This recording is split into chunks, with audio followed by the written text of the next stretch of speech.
All right, and welcome everyone to Rock M Radio.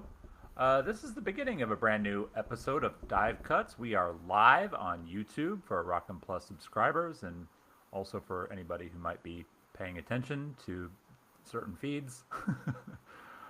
Still figuring out some of the inner workings of going live just as a private video on this new streaming software.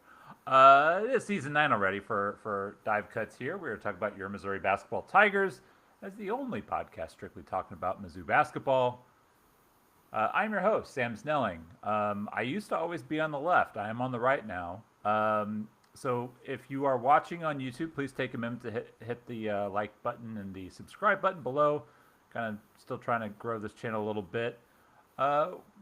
With me this time, streaming in from central St. Louis County, is the spreadsheet enthusiast, the verdict appropriator, scratch golfer, and the indomitable Mr. Matt Watkins, aka Data Mizzou, on the Rock and Plus forums and on Twitter. Mr. Watkins, how are you? Doing good. I wish I could. Most of those things are accurate. One of them is not. I won't say all of it, but I figured I'd be generous. I figured I'd be generous. we can let the people know that, but in reality, we really know. So the fun thing is, and maybe we need to look at our sort of broadcasting schedule. Throughout the year, we do try to kind of hit every couple weeks. It's been about 2.5 weeks since we last recorded. Last week just kind of got jumbled with, before the box score was kind of spinning up and all that kind of stuff. So we decided that we'd just sort of slot ourselves back into this Monday spot, which has kind of been comfortable for dive cuts for several years now. So we're going to try to be consistent. However, this is also like the last couple weeks, there's like nothing going on. You're basically in this period where the summer workouts are over. So like all the content creation coming out of those is gone. Classes started this week. So like we haven't even had players on campus really for for most of the month of August, and so really like nothing happening. The most that we have right now is, I believe today, Tristan Reed, 4-star power forward out of St. Louis, John Burroughs High School, or is he's going to Link now, right? I always lose track of where all these guys are going. Formerly of John Burroughs, younger brother of Terrace Reed, who's at UConn, familiar name to many Mizzou fans, but he is on his official visit. He is a prime target. Right now, I'm mentioning that because that is the only kind of real news thing that's happening.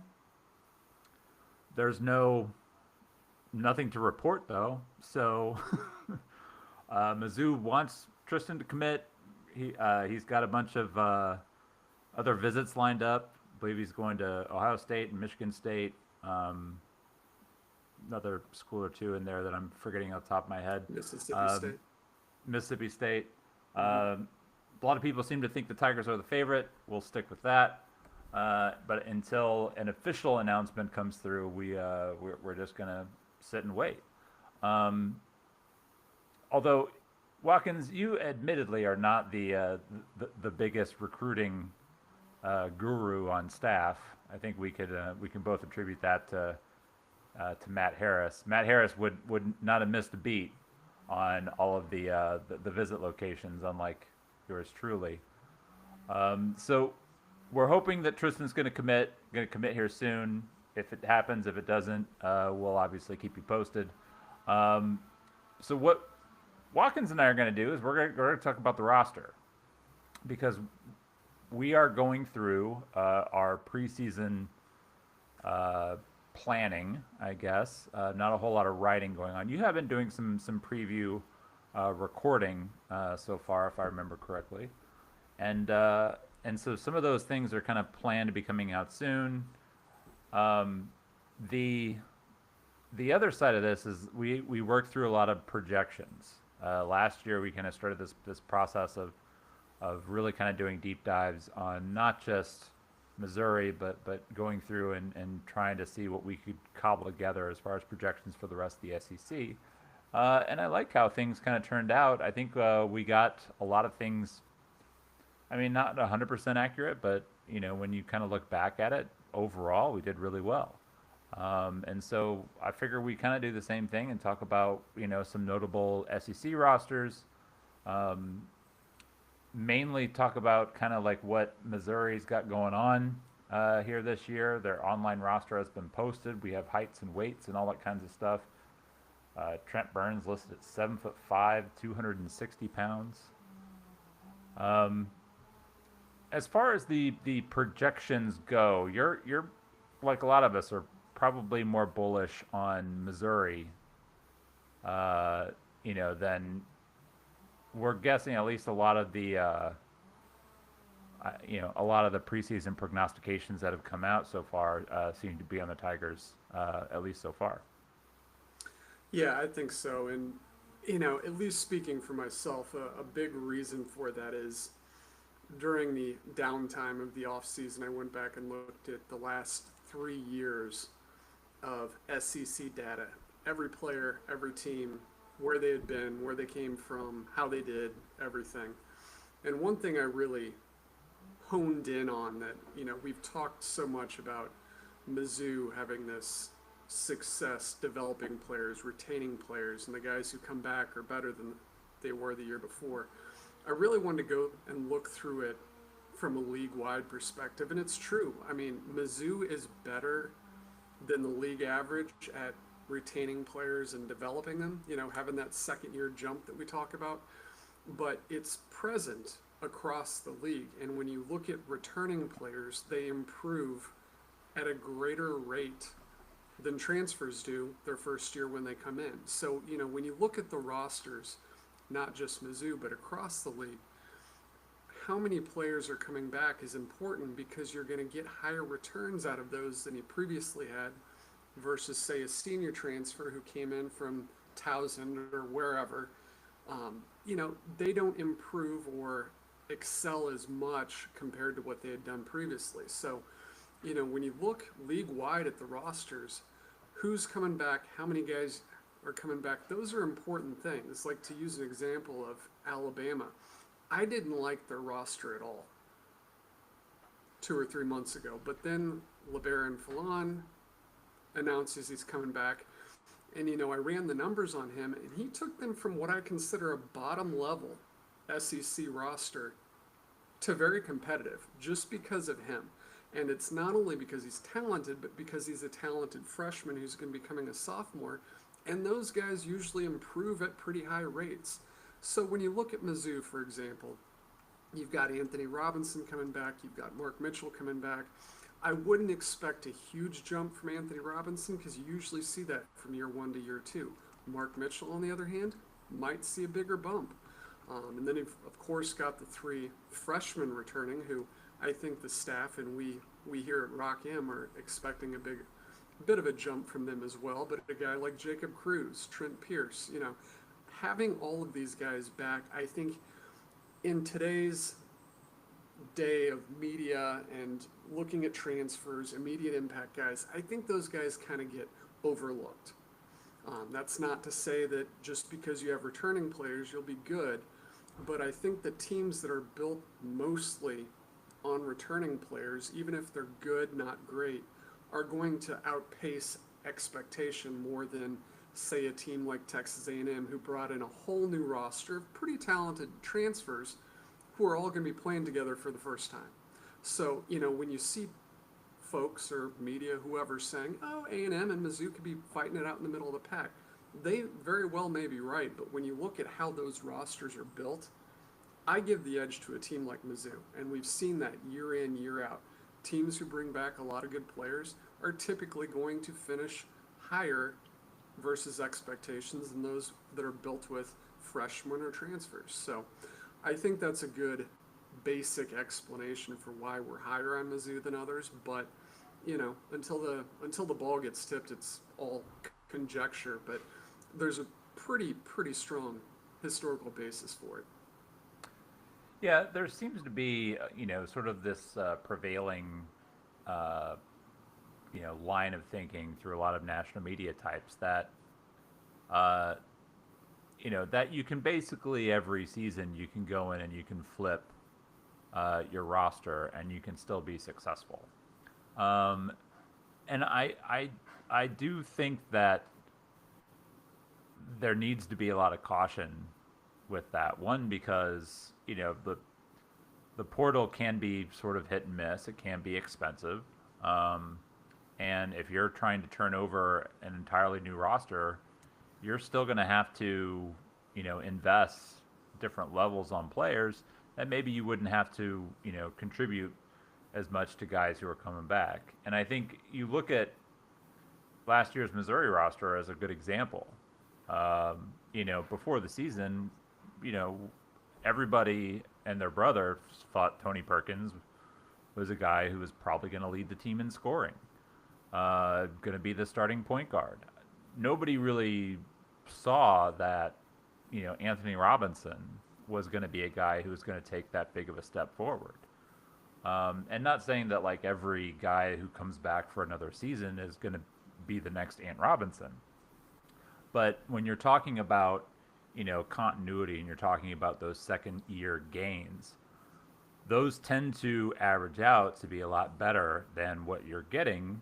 And so, like, building through the portal can net you success and can, sort of get you to a bridge of having, a successful team after not having a good year, whether it's a new coach coming in like Texas A&M, who's having to replace everybody, or it's a place like Ole Miss who, Ole Miss has I think got two guys coming back who had any sort of contribution, and that's stretching it, giving Eduardo Klafke, maybe far more credit than his minutes might otherwise indicate. But both those teams went in and are building brand new rosters, and it does like this same thing you could say with Auburn. Having Tahad Pettiford is something that's going to be helpful for them, but still, it's going to be four new starters, and even Pettiford wasn't really a starter; he played starter minutes. But having that sort of mix is going to be a big challenge for Bruce Pearl. Everyone credits Bruce Pearl for being a really good basketball coach, so they're going to have Auburn probably top 5 in the league at least.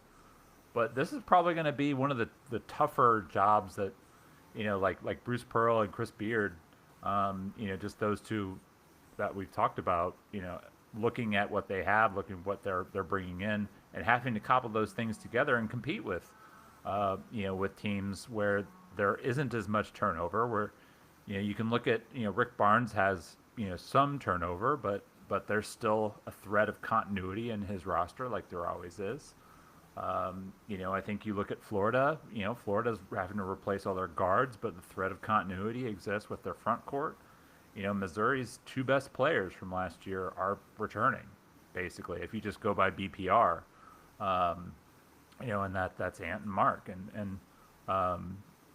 so that's going to be a challenge, I think, for the rest of the league to compete with teams that are, having that level of continuity, and you're having to kind of take them on with, with some talented guys in some respects, but also like, talking about like McKenzie and Baco at A&M, obviously a guy like that you think can help. But he's got to take a step forward, and so it's just like there's far more question marks for guys like that. Whereas it's better to have known entities, guys who have produced at the school that they're being asked to produce at again. Yeah, and I think if you talk with any coaches around the league or nationwide, having guys that are coming back into the same system, are used to one another, and most importantly, know the process, know the language of what you're doing on the court. I think that's really important and valuable. A lot of time can be spent during summer practices just integrating guys into what you do versus improving the players that are there.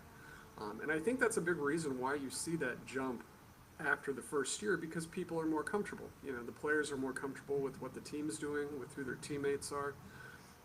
So I think with a place like Mizzou, you've got 7 guys coming back, 7 of 14.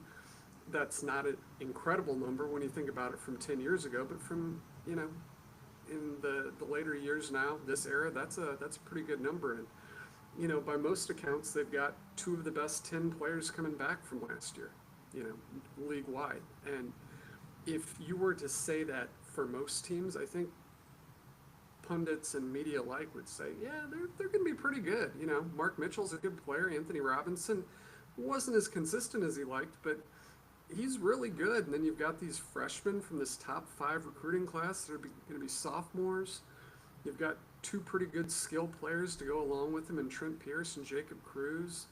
You added a good player from a UCLA team that went to the tournament, and Sebastian Mack, Javon Porter, talented family, put up pretty decent numbers in the West Coast Conference. Most people would say, hey, that's a pretty good team. But when you have an 0-19 hanging over your head and you've got a loss to Drake hanging over your head and sliding a little bit down at the end of the season, I think that, it takes a perception knock. And whether that's right or wrong, I don't know. We'll find out. But I think if you traded that Mizzou's roster with a lot of rosters in this league and put a different name on the front of their uniform, they'd probably thought of a little bit higher. That's just my opinion. But, I'm not saying Mizzou should be thought of as a burgeoning conference champion favorite or anything. But, as far as being higher than 10th in the SEC, yeah, I think that's a little bit disrespectful personally. But we'll see.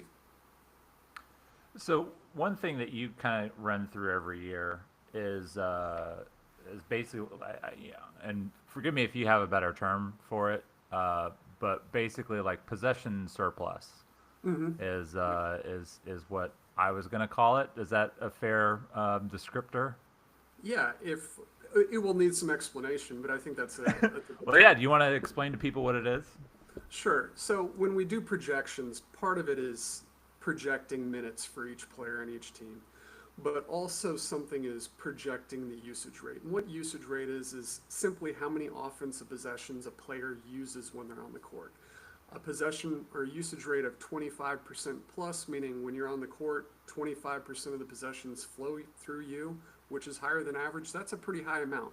If you're below 15, that's a real low amount. For example, Mark Mitchell, I believe was the highest on the team last year. He was around 25%. Then he had an Aiden Shaw who was around 12%. So in other words, Mark Mitchell used twice as many possessions as Aiden Shaw did when they were on the court.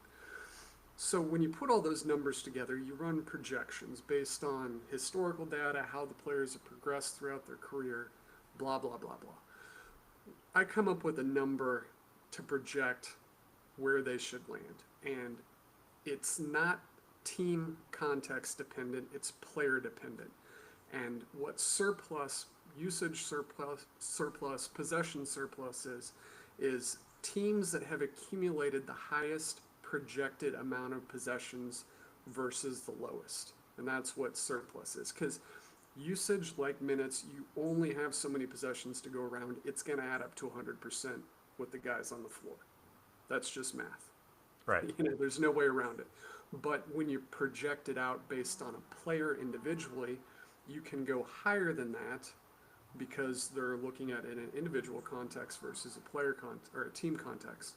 So the team with the highest amount of surplus, possession surplus, is the team that has accumulated the most individual usage rate size.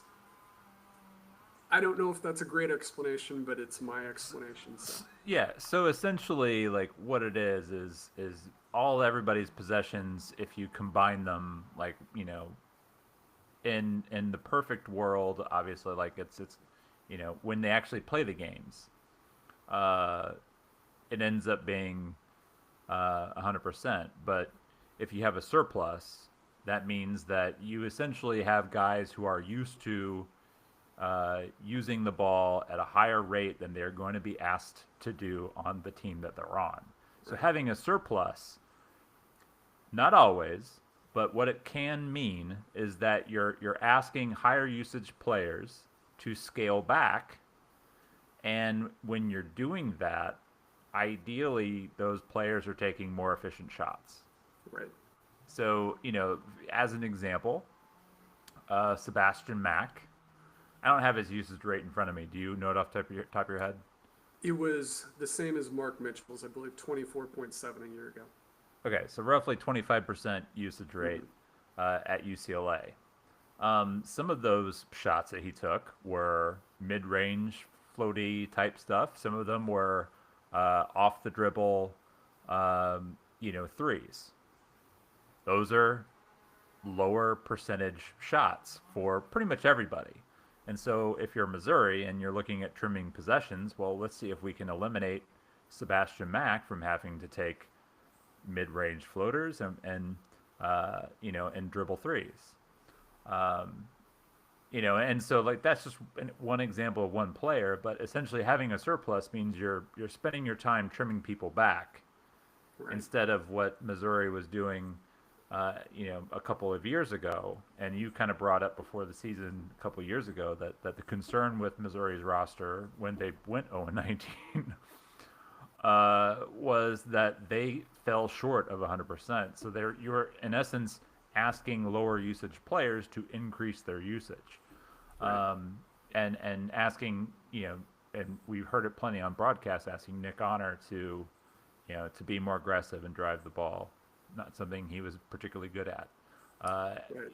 And you know, to use the Nick Honor example, sorry to jump in, he is the exact example I would use of asking someone to do more than they're capable of or more than they're efficient at.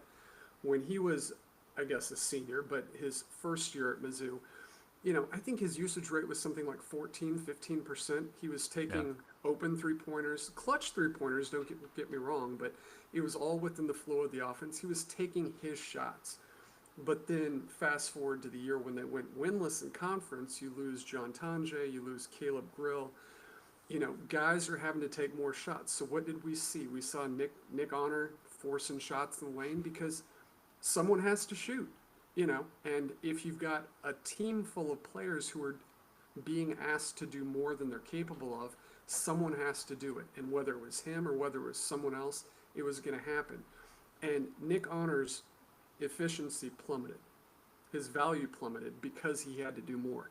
And that's the give and take of this surplus. When you have a high surplus, a lot of usage, as you said, you can take those shots out of a player's game that aren't great. When you've got a low surplus or a negative surplus, you've got to add shots to a player's game that aren't necessarily the best. And that's probably what I should have led off with, and is my explanation. But here we are. well, yeah. I mean, and no, nobody's going to be surprised to learn that the more usage players have, the less efficient they tend to be. And that goes across the board. Like even a super high usage, excellent NBA guard, if they're at 28, 29%, and their efficiency is, we'll just say like 1.2 points per possession. If you ask them to go to like 40%, their efficiency is going to drop. Now, it still might be very good, but not as when they're at their peak. And so like the curve always just kind of starts here and then makes a jump right to where their efficiency point is, and then it starts the long slow slide the more possessions that they get. So of the numbers that you've sort of been able to crunch so far, who do you think is going to take the biggest hit to their usage rate on on this roster? For Mizzou, for a player to be reduced, Yes. I think that's probably going to be Javon Porter What was coming over. Javon's usage rate at I believe it was 24, LMU? 24 and some change. And I have him more as a 20% player now, which is still very respectable. But, I think he is the type of player and that profile of type of player that's moving from a very quality mid-major league up to a high major league. They usually see a 3-4% reduction when they're at 24%, which brings it right down to 20. And I think that would fit in well with what Mizzou's wanting to do with him. which is not pump a lot of possessions through him, but use him more as just like and off ball. Hopefully, he can some corner threes and those sorts of things.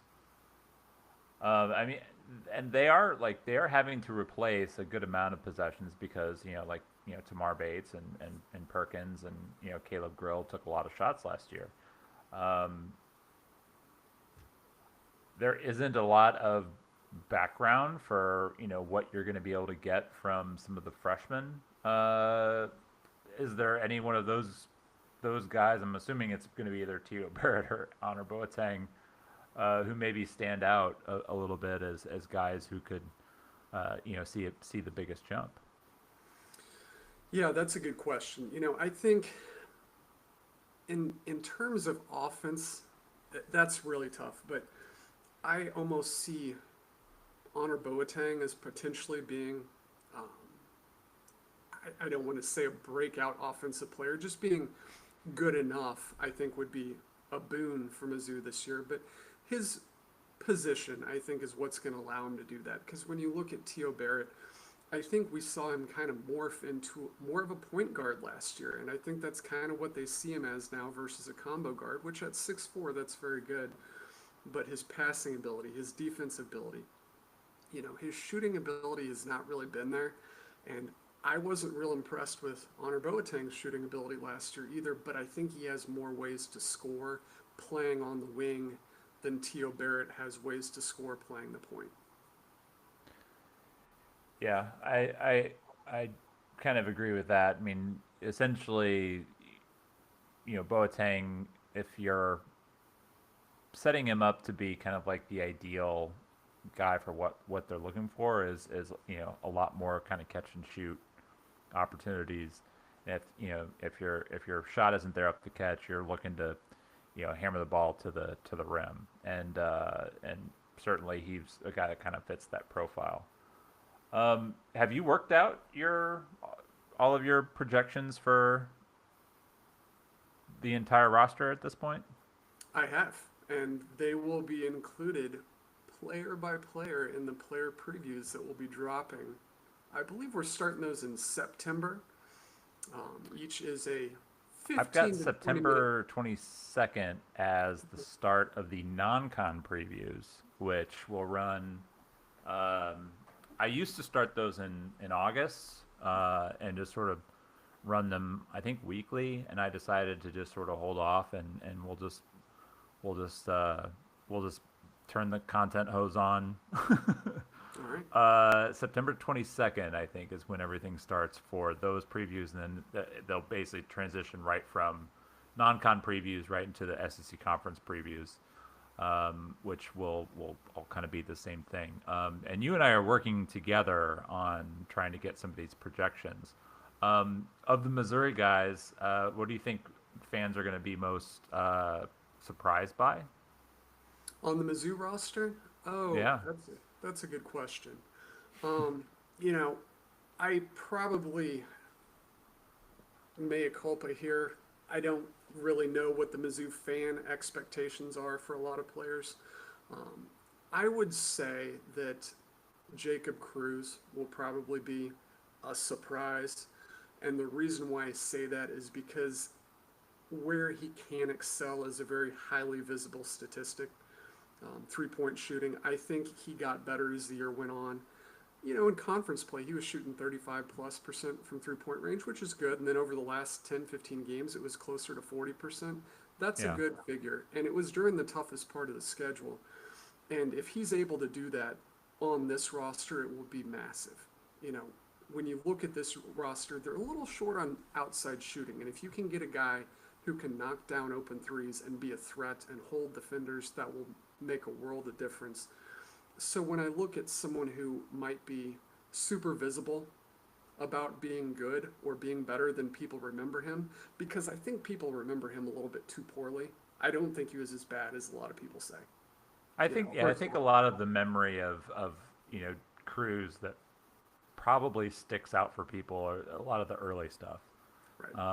When he was struggling shooting the ball, because like we knew kind of coming in he was going to be a bit of a liability defensively, Then we knew that they were going to play him on the wing, um, and he's got good size to be effective on the wing, but he's doesn't have the explosiveness, the quickness to really be a good defender. He just needed to sort of be like not awful, and sometimes he was not awful to begin with, or he was awful to kind of get started. So I think that's probably what people are latching onto, and less about like how good he was, the Well, last 10 or 15 games. right. And you can look at a guy like Caleb Grill as a good example. He struggled to shoot the ball in 23, 24 before he got hurt. And he kind of struggled out of the gate and then caught fire. Then got injured, came back, worked his way and caught fire again. And he was ice cold the last month or so of the season. But people remember, I remember him when he was simply unstoppable. And that's what 3-point shooters do. And Caleb Grill probably wasn't as good defensively last year as he had been, and that's something we talked a little bit about. But, when we're talking about something visible, something that's tangible, improvement, surprise, we saw the guy last year, we saw him again this year. We remember him poorly, we remember him well. I think Jacob Cruz is probably the answer I would go with. Doesn't mean he'll get there, but I think he's probably the best bet. Well, one thing as we've hit the half-hour mark, I wanted to kind of point this out. So you and I are going to wrap this up.